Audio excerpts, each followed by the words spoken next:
Christopher, why are you shaking your head? Oh, I'm not shaking my head. I'm nodding along, actually.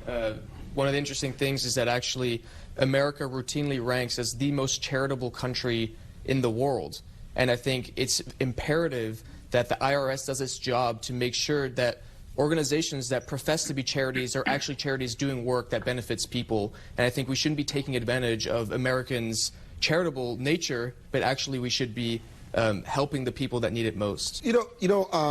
Christopher, I'm curious as to whether this hurricane season and this disaster could literally play into the midterm elections, and depending on how Governor DeSantis and others handle it, all the issues you thought were important, maybe the economy, the migrants coming in this country, food prices soaring, the supply chain, could just wipe it out and could have a great impact on the outcome of the midterm elections. I think in some sense, especially right now, that might be true.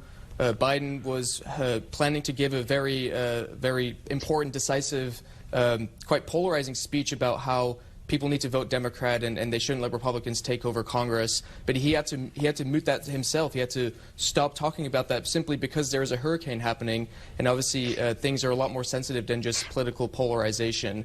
I do think when it comes to actually voting in November in 6 weeks, people will be thinking about the hurricane, but they'll also be thinking about how their wallet has been hurting for the last few months. They'll be thinking about how all the things you mentioned, groceries are up higher, inflation is sky high, it's a record in 40 years. I do think that when it comes to the ballot box, people will be thinking about those things as well. How do you respond to what you just heard, Christopher? Yeah, I think there are a lot of issues that are swirling around right now, and just a few months ago, we were thinking the economy, inflation, those are the issues that matter for people right now when it comes to the election. But really, there's other issues that are coming to the forefront now. We heard about abortion. That's an issue, especially for suburban women. That's going to be a big one. I also think in some of the more border states, the issues happening right now with the border and migration into the country will also play a role. So I really don't think it's as clear-cut as it was just a few months ago. Christopher? Yeah, I think it's no secret that Trump likes to be the center of attention when it comes to anything politically related.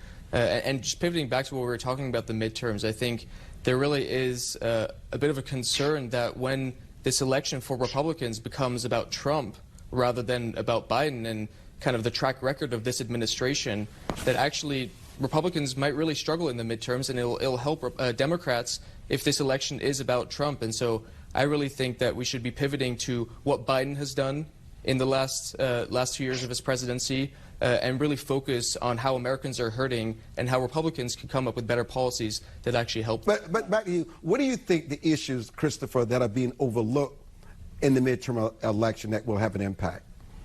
Yeah, I think that particularly, again, if you would have asked me just a few months ago, it really was looking like a red wave. It looked like that Republicans would retake both the House and the Senate simply because of how much Americans are hurting economically every single day.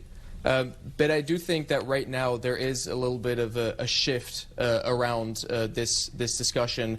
First of all, Biden passed the Inflation Reduction Act, and regardless of what you think of it, it has been showing voters that he has an agenda and he wants to act on it.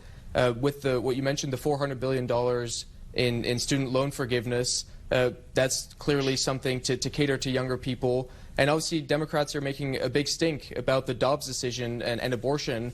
And Ed might not agree, but I do think that for certain demographics, like suburban women, that might actually really make an impact on their vote. I mean, around 70% of women, regardless of their party affiliation, are worried about that decision. And I think from a political perspective, that is something that Republicans should worry about, and they should be, as much as possible, trying to pivot back to the economy, to inflation, to Biden's track record. Your question, Christopher? Yeah, Tony, I had a question. I read a statistic this morning that around half of eligible seniors for the SNAP program, which is food stamps, don't take advantage of that, despite it really being something that could help them as they're struggling. How can we make sure that people that are eligible for these programs and really need them actually also take advantage of them? You have to make sure they understand the process. A lot of the applications, they're online. Most seniors, they don't understand the process of technology, and they actually need help doing it. We need people to be able to sit down with them and walk them through it.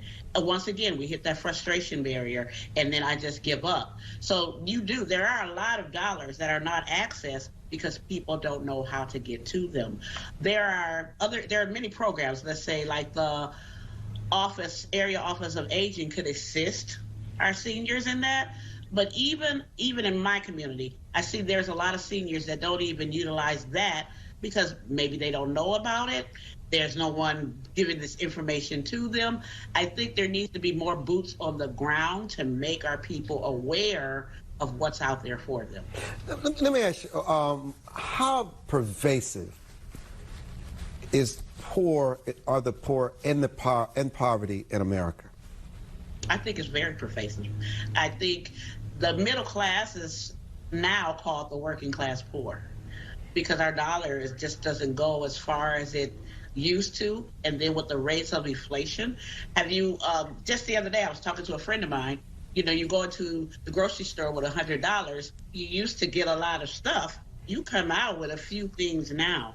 And so even me felt discouraged, like, wow, I remember when my money could go a little bit farther, provide more in my household.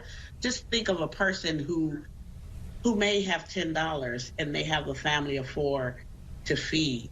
Today, with today's prices, they're not feeding that many. They're not getting very many meals for their bucks. So it's very pervasive. I do believe it's very pervasive. Yeah, and I think part of the problem, obviously, like you mentioned, is with inflation nearly being 10%, that our dollar goes 10% further than it used to go. And I think this is particularly felt when it comes to energy.